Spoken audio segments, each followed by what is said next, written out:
Second part of power sharing. Second topic in which we are going to study about the situation of Belgium as well as situation of Brussels, as well as we will study the case study of Sri Lanka too. The very first one, try to understand the situation of Belgium. क्या था Belgium का situation, हालात कैसे थे? The very first line, the minority of French speaking people were rich. मतलब एक तो पूरे बेल्जियम में देखा जाए तो फ्रेंच स्पीकिंग पीपल जो थे वो माइनॉरिटी में थे, लेकिन माइनॉरिटी में होने के बाद ये धनी व्यक्ति और ताकतवर लोग थे। डच स्पीकिंग व्यक्ति उतने धनी और उतने ताकतवर नहीं थे जितना फ्रेंच स्पीकिंग पीपल धनी और ताकतवर थे। ये सबसे बड़ी चीज है कि जहां ताकत है, जहां पैसा है, तो वहां पर क्या देखने को मिलता है हमें कि वो पावर को एंजॉय करना शुरू कर लेते हैं, लोगों का एक्सप्लॉइट करना शुरू करते हैं, डोमिनेट सोसाइटी को डोमिनेट करना शुरू करते हैं। तो वही यहाँ पर थी कि फ्रेंच अगर माइनॉरिटी में भी थी तो वो सोसाइटी को डोमिनेट करना शुरू कर दिया था।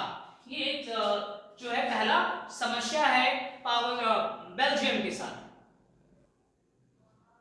सेकेंड पॉइंट है कि richer section French speaking people चूंकि माइनॉरिटी में थी परंतु वो धनी था, पावरफुल था, तो गवर्नमेंट के ऊपर कंट्रोल था, गवर्नमेंट को वो डोमिनेट कर रहा था।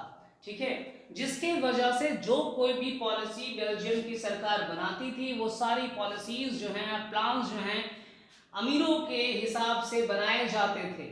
माइनॉरिटी जो मेजॉरिटी में डच स्पीकिंग थी, उन चूंकि गरीब थे, उनके हिसाब से कोई पॉलिसी नहीं बनाई जाती थी। ये दूसरी समस्या बेल्जियम के लिए रही है। थर्ड पॉइंट है कि बेल्जियम की गवर्नमेंट जो भी इकोनॉमिक डेवलपमेंट के लिए पॉलिसी बना रही थी या फिर एजुकेशन जो था वो पहले सिर्फ और सिर्फ फ्रेंच स्पीकिंग पीपल के लिए था। बहुत बाद में जाकर के डच स्पीकिंग पीपल के लिए कुछ इकोनॉमिक डेवलपमेंट की पॉलिसीज और प्लान देना शुरू किया, और एजुकेशन जो है डच के बच्चों के लिए भी रखा, यूनिवर्सिटी वगैरह, कॉलेजेस वगैरह, स्कूल्स वगैरह में। यहाँ तक कि गवर्नमेंट के जो भी जॉब्स वगैरह निकलते थे वो दैट इज ओनली मींट, वो सिर्फ और सिर्फ जो है फ्रेंच स्पीकिंग पीपल के लिए ही होती थी। इसलिए इकोनॉमिक डेवलपमेंट का जो पॉलिसी होता था वो सिर्फ फ्रेंच स्पीकिंग पीपल के लिए बनाई जाती थी। बहुत बाद में जाकर, लेटर ऑन, बहुत बाद में जाकर जो है इन सभी पॉइंट के वजह से सबसे बड़ी प्रॉब्लम क्या निकल कर आ गई कि 1950s और 60s की बात करें, यानी इन 20 सालों की में जो है फ्रेंच स्पीकिंग पीपल और डच स्पीकिंग पीपल के बीच में बहुत बड़ी टेंशन निकल कर आई और सिविल वॉर लाइक सिचुएशन जो है उत्पन्न, गृह युद्ध छिड़ने की कगार पे आ गया था। नफरत, एक दूसरे के प्रति नफरत पैदा हो गया था। और डच स्पीकिंग की बात करें तो सरकार के प्रति उसके उनके मन में जो है असंतोष पनप चुका था। ये समस्या थी और ये हालात थे बेल्जियम के उस वक्त में। इसके बाद हम लोग देखेंगे कि ब्रुसेल्स में क्या सिचुएशन रहा है।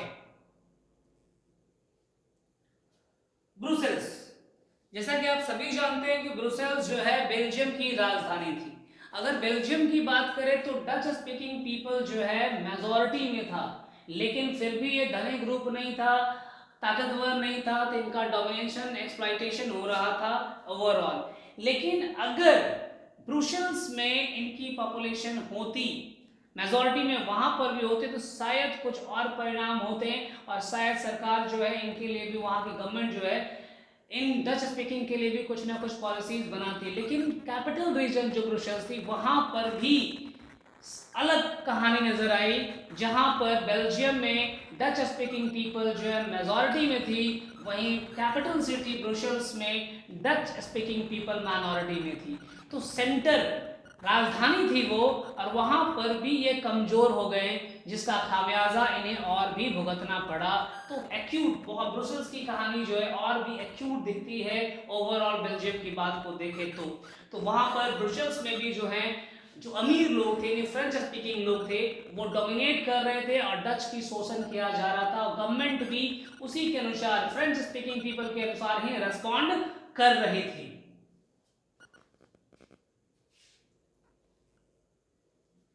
Now, the next point is case study of Sri Lanka के बारे में जानेंगे। अब तक हम लोगों ने बेल्जियम की केस स्टडी पढ़ा, कि वहाँ क्या क्या समस्याएं रही हैं। अब हम लोग श्रीलंका की केस स्टडी पढ़ करके श्रीलंका के समस्याओं के बारे में जानेंगे। तो पहला चीज है कि अब श्रीलंका की बात करें कि हम सभी जानते हैं श्रीलंका जो है एक आइलैंड नेशन है जो भारत के साउदर्न टिप से कुछ किलोमीटर की दूरी पे लाई करता है। तमिलनाडु कोस्ट से बात करें तो कुछ किलोमीटर पे लाई करता है। दूसरी चीज यहाँ पर है कि अगर श्रीलंका की ओवरऑल पॉपुलेशन की हम कंपैरिजन करते हैं भारत से तो पाते हैं कि श्रीलंका का जो पॉपुलेशन है that is almost equal to the state of Haryana. Haryana में जो पॉपुलेशन है उसी के बराबर श्रीलंका की पॉपुलेशन है जो कि 2 करोड़ के लगभग में है। तो ये सम इंफॉर्मेशन है, कुछ इंफॉर्मेशन आपके बुक में श्रीलंका के बारे में दिया है जनरल इंफॉर्मेशन के रूप में कंपेयर करते हुए कि भारत की पृष्ठभूमि के अनुसार से श्रीलंका कहां लाई करती है। इसके बाद हम लोग देखेंगे क्या है इथनिक कंपोजिशन ऑफ श्रीलंका का, इथनिक कंपोजिशन क्या है वो हम लोग समझेंगे।